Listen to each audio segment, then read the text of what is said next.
Hello, hello, hello. Welcome, welcome, welcome. Come in, come in, come in. This is Tamika's Den. I am Tamika, y'all, and this is Atlanta, okay? Season 3, episode 10. And I think the name of it was Tarrare.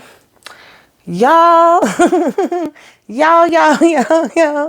I don't know what y'all was expecting from this episode, but I'm going to keep it real with y'all. Going into this episode, I said, okay, this is episode 3. This is season 3, episode 10. We're going to bring it all home. We're going to bring it together. All right. I had some questions. I don't know if y'all had questions, but I was expecting my questions to be answered. I said, they're going to let us know. Was this Earn subconscious? Was Earn dreaming when we was getting these other episodes? Was Paperboy going through it? Is he ready to give up his rap career altogether? Or is he just homesick and ready to go back to Atlanta? Maybe he need a relax, release, woosah, And what's happening with our girl Van, all right? Is she having a breakdown? Did I get the answers to my questions? Yes and no, all right? Let's go ahead and get into this freaking episode, all right?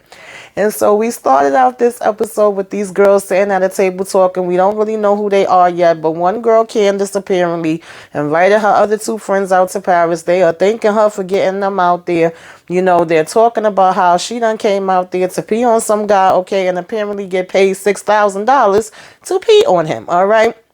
They're saying they want to hang out. They want to see the sights. She like, well, you really got to be with a local to get to those different spots, right, where you may want to hang out at. And they are like, okay, well, why don't you call up the guy you be peeing on? And in the midst of her having these conversations, because, one of the friends was suggesting that they go to, like, see Langston Hughes and go on this walk. And the other friend is like, girl, no, nobody want to do that, all right? We want to party. And in the midst of them talking, homegirl just freezes. She's looking confused and staring off for a minute. And they keep saying, what? What's going on? What's going on? What's happening? What is the problem, Candace? And she just gets up and walks away from them. We don't know what she's walking to, what she sees or whatever. So then she get in the store and she like, Van, Van girl, is that you? Okay. And we see the person turn around and it is Van, but she got some other wig on and she talking in French and she acting like she don't know who the heck this girl is. And the girl is like, Van, it's me, Candace, okay? Candace, girl. And then she's still staring at her for a minute. She looking at the damn man behind the bakery as if he's supposed to know who she is. And then all of a sudden she's like, oh, Candace, I'm sorry, Cherie. Okay, it's so good to see you. All right, so they got head off with Van. And Van ended up bringing them to this house, right? I'm assuming it's the house that she's living in now. And when the girl is looking through this magazine, Van is all up in the dang magazine. So I'm like, okay, Van, you've been out here modeling. She got everything set up. She bringing them this wine. The girl is looking in the bedroom. It's like she noticed something in there. I'm not too sure exactly what it was. And then she's also noticing that Van's phone is going off crazy and she's getting a bunch of messages. I'm assuming this is when Earn was texting her like crazy. I don't know, but it's probably Earn and her parents hitting up her phone. And then she sees a picture of Van with this guy and she's like, who's this? And she's like, oh, Marcel, that's my Marcel, okay? I've basically been working at this restaurant or whatever have you. I met him there. He's a chef, of course.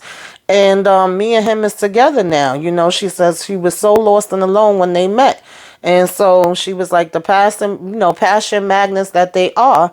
They connected. And so her friend Candace is like, girl, can we step inside this kitchen for a minute and talk? And Van is trying to change the subject and be like, well, what are you doing here? And her friends immediately say she came here to pee on a guy. She was like, oh, interesting. So then she's like, oh, that reminds me, I'm running late. Y'all could come on with me if y'all want to, because I got some errands to run. So she's like, you're all welcome, of course. So then they get on these bikes and they're off, to go to this place, wherever it is that Van is saying she's running late for, right? And she's saying that she have to pick up some keys and it shouldn't be more than 5 minutes. Next thing you know, we get her knocking at the door and I'm like, wait a minute, I know that voice. And it's Mr. Alex, okay? I don't know how to pronounce his name, but AKA Eric from True Blood. And he's sitting here jamming, dancing to Ashanti, talking about, wait, are her and Nelly still together? They like, I don't think so. So then he's like, I'm Alex, by the way. They like, we know who you are. Nice to meet you, And Van is busy in the back room or whatever the case may be and leaves them there. He's telling her how he missed her and how, he haven't seen her in a minute or whatever. And like I said, he just having this party, right? Talking about he been listening to this song on repeat all day. And so nonetheless, Van goes in the back room, and Candace is still trying to get her attention, still trying to talk to her for a minute and find out what the heck is going on, because she like something is just not right, okay, in Maki Sweat voice. And so basically he talking about some, Alex is in the front telling the girls, let's take off our clothes, and they like, nah, we don't know about all of that. All right, I'm sorry, but we not into all of that. And he was like, I know this might sound crazy and completely inappropriate or whatever the case may be. I apologize. And he was, they like, yeah, because we don't want to do that. And he was like, you sure? And they was like, no. And he was like, you sure? I'm down for it. And they're like, no. Okay. And so in the meantime, Van is telling homegirl Candace to stay and guard the door, make sure he don't come in. She was like, what the hell are you doing here with Alex, and since when you messing with him? And she was like, oh no, it's not, that type of thing, and don't ask me about that. He likes to keep his sex life private, okay? She talking about, and don't be so judgmental, all right? She was like, it could be blurred lines in relationships. Don't be so American about it. And so here we see her basically look like she's spraying some crack out on the bed, and she's just going through all these different, going through his clothes, and she talking about how they like to play games. And then she like, oh, okay, cool, this is what I was looking for, here go the keys, let's go. And so she say, okay ladies, it's time to go. And when we get downstairs, or should I say when they get downstairs, she telling the daggone girl behind the desk downstairs in the lobby, hurry up, he's been doing crack, he's up there bugging out, you don't got time to call the cops, okay, you got to get up there now. And they looking at Van like, what the hell is really going on, girl? What is good? All right. And she like, oh no, don't be scared, don't be worried, okay, we got to go ahead and get to the next spot. So when they get to the next spot, they was like, girl, this is giving me Candyman, okay? The buildings look just like how they look in the Candyman movie. They did though, because she talking about, oh, isn't it beautiful? And she was like, oh, it do kind of look like that. So when she looks, apparently the key she went to get was to go and look inside of some daggone cooler, and she like, whatever she was looking for was gone. And they was like, girl, what are you looking for in there? Okay, are you out here selling drugs? And one of the girls was like, well, then give me some Molly if you are, and she said, we have to go. And she's seeing all these guys walking out from the building, and when they get back to their little bikes, it's a damn knife in one of the tires, okay? So they was like, nah, y'all not about to drive away from there.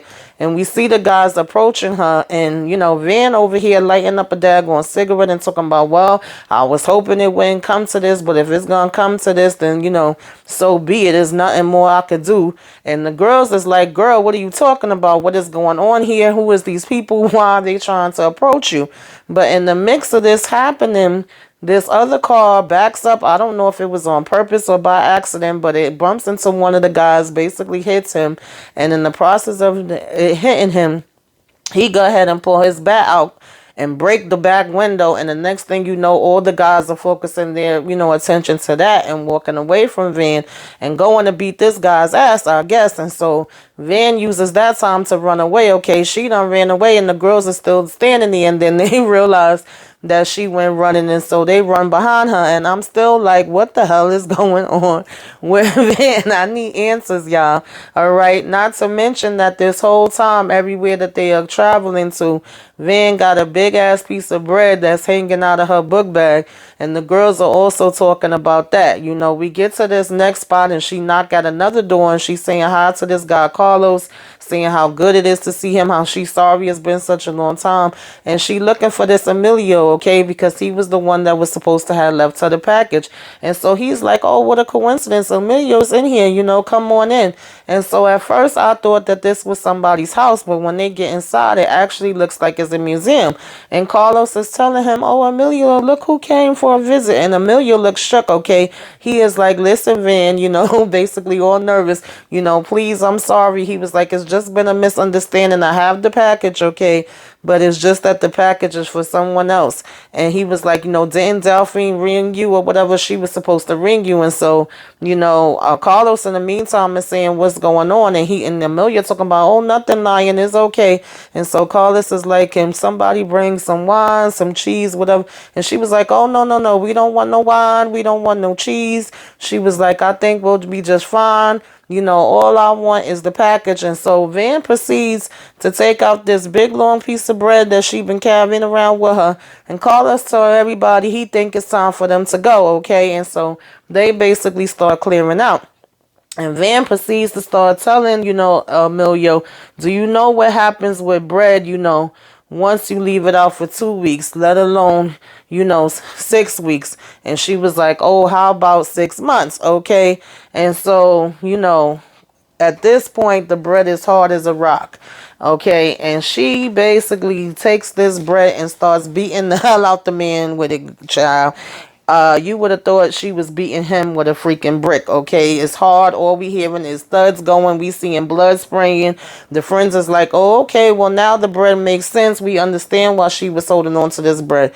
And I'm saying, what the heck is going on here, okay? I am confused. What is happening? What is this package? And you better hurry up and give it to her, Amelia, because she ain't playing no damn games.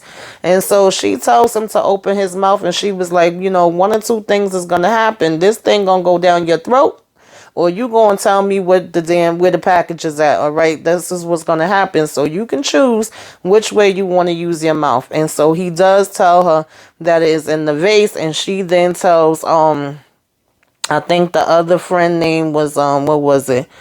I can't even remember what her name was right now. But one of Candace's friends, she basically tells her, Shanice, to go ahead and get it right out the vase. And Shanice breaks one of the damn vases. And she was like, no, girl, not that one, the other one, and just take it out. Now, we don't see what it is, but it looked like it's some type of drug. So I'm like, Van, again, what the hell have you been into? What have you gotten into since you've been out here in Paris, girl?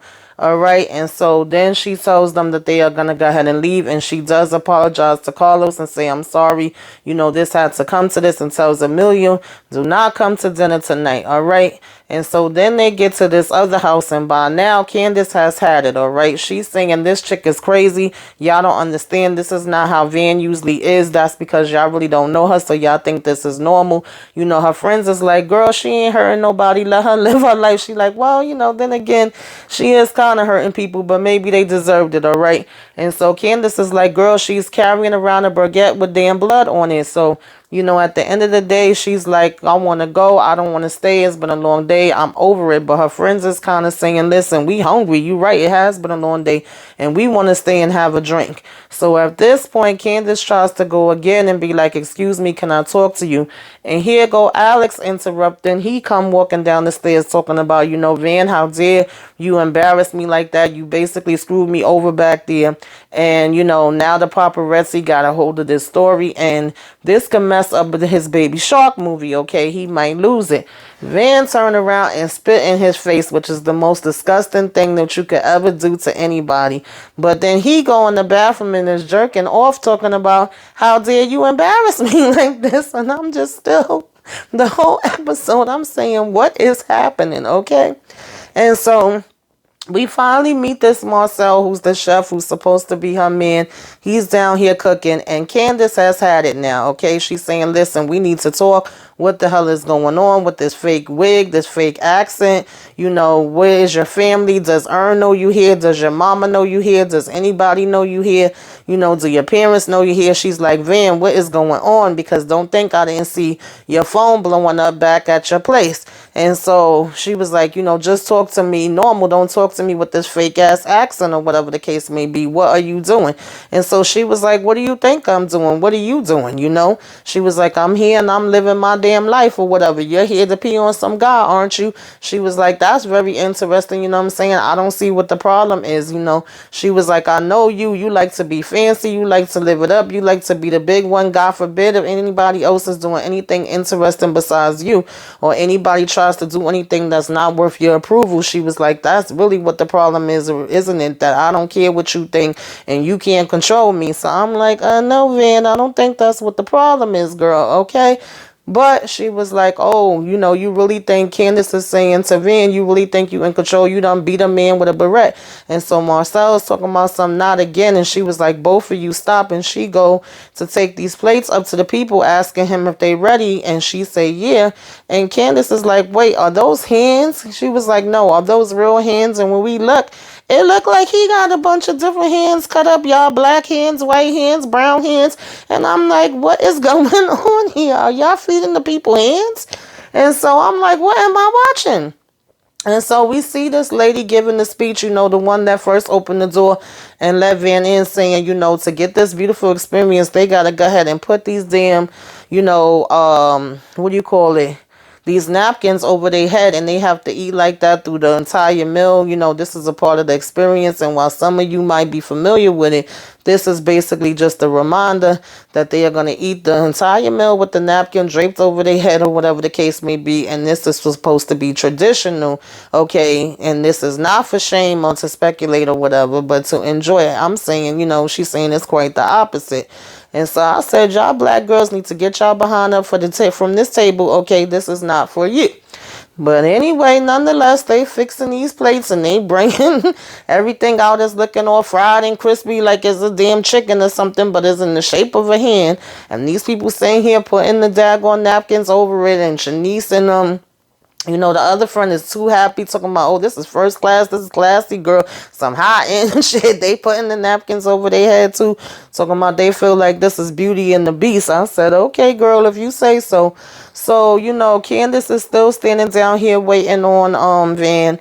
And, she's still waiting to talk to her. She basically stops her again when she comes back down to get more stuff. And then, she tells her, if this is how you want to live your life, fine, that's okay. She says, what are your plans exactly? What are you going to do about your old life? What about when, your passport, your visa, whatever the case may be, runs out? Oh, well, me and Marcel is planning on getting married. Oh, so what are you going to tell your parents? Or what do you know? Oh, well, I'm going to call them and tell them they're going to be so happy for me because they always wanted me to get married, and they're going to be thrilled.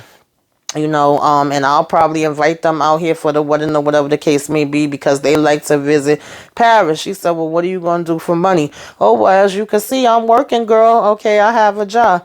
And so then we get to the nitty gritty, baby. She said, and what about Lottie? And so she was like, where does she fit into all of this? And then Van is just looking and she's like, well, Lottie, I'm gonna, and then she starts kind of just repeating herself over and over and trying to clear her throat. And then she says she's going to bring her there. She's going to be there with her. And so she was like, to eat hands, girl. Candace says that to her. And then when she says that, it's like if Van, something clicks in her. She's looking around. She's looking at the guard Marcel, and basically she just starts to have a complete breakdown, y'all. She starts screaming. She starts yelling. She starts basically having like a panic attack, throwing everything everywhere, telling everybody to get the hell out. At first Marcel is telling her like, no, girl, what are you doing? And then he go running for his dear life. Candace looked like she don't know whether she should stay there or she should go running off too. But she stays, and Van just goes off, y'all. Okay, she goes off. She's screaming. She's crying. Finally, she lets it all out, which is what I was waiting for. Okay, and she was saying, what the hell am I doing here? And, Candace just lets her go through it. At the same time, the girls could hear all the noise from upstairs. So they like, well, downstairs, I should say, the ones that was upstairs eating, and they say, what the heck is all that screaming? And when they take the, napkins off their head, they like, girl, this is hands. Like, what is going on here? And so we finally get Van sitting down, having a serious conversation with Candace. She don't got the wig on, the makeup, or none of that stuff. She's just regular old Van. And she's talking about how one day she was driving in her car and she just felt this darkness, come over her. She felt like she wasn't worthy. She realized when she was doing, she started crying or whatever the case may be. And she just cried and cried and cried all the way home. When she went to pick up her daughter, she felt like she could see through her. And she could see that she wasn't worthy and she wasn't a good mom. She was saying that she was a terrible mom and a terrible person. And, she basically was like saying that she felt like she could look right through her, her daughter Lottie, and that she knew what had happened. And so she then said, that the little girl hated her for it. And she said, when she went home, she was basically watching TV and she saw this show come on. I think it was called Anne Marie, that she had basically took her to her mom's and bought, this plane ticket to come to Europe. And she was like, I don't even remember the flight, and then she just blacked out. And, she was like, I landed in Amsterdam and I just had no clue what the hell I'm doing and what I'm even, coming to Amsterdam thinking that I'm going to do.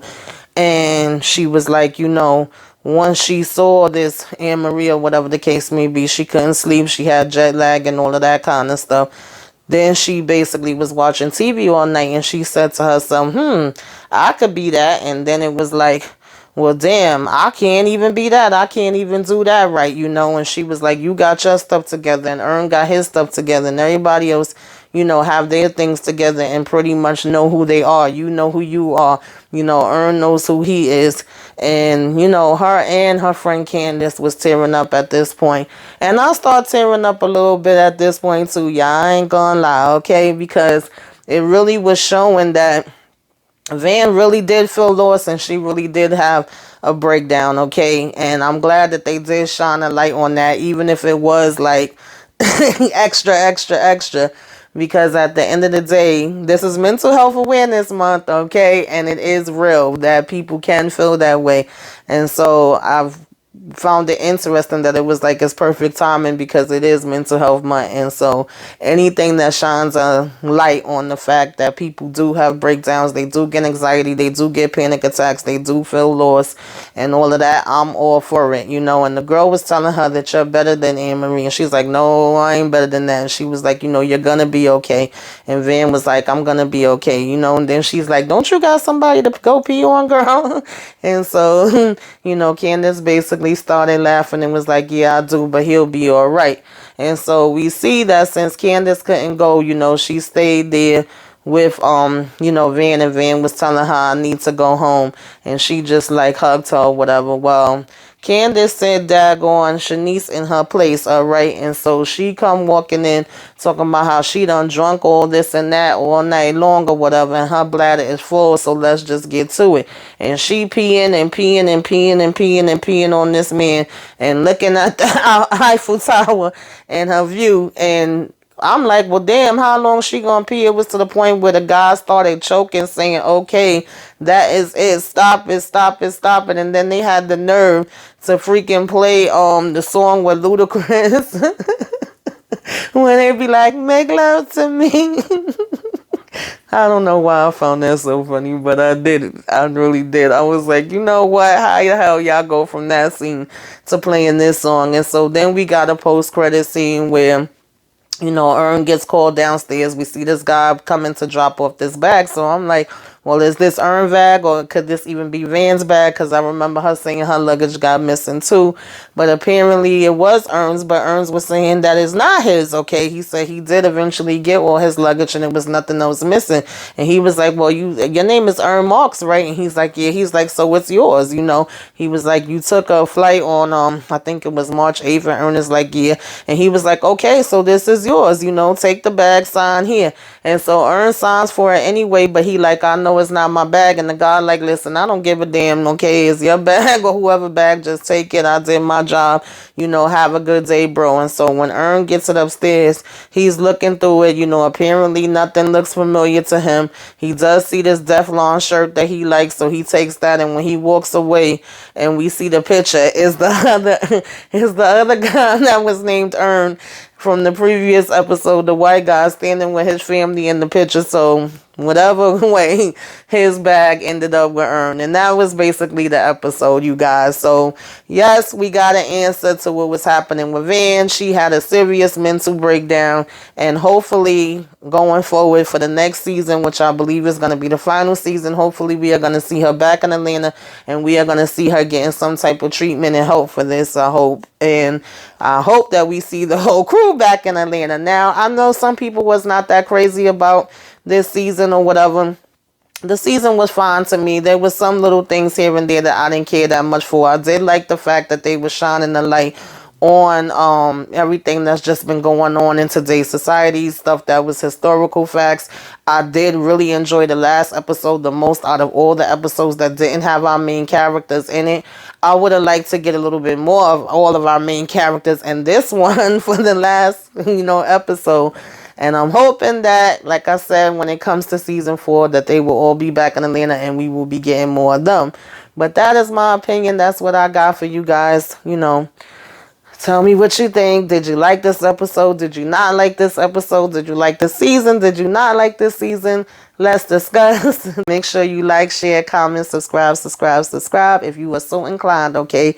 Put some flames up. Let me know you came by. Talk to y'all later. Toodaloo.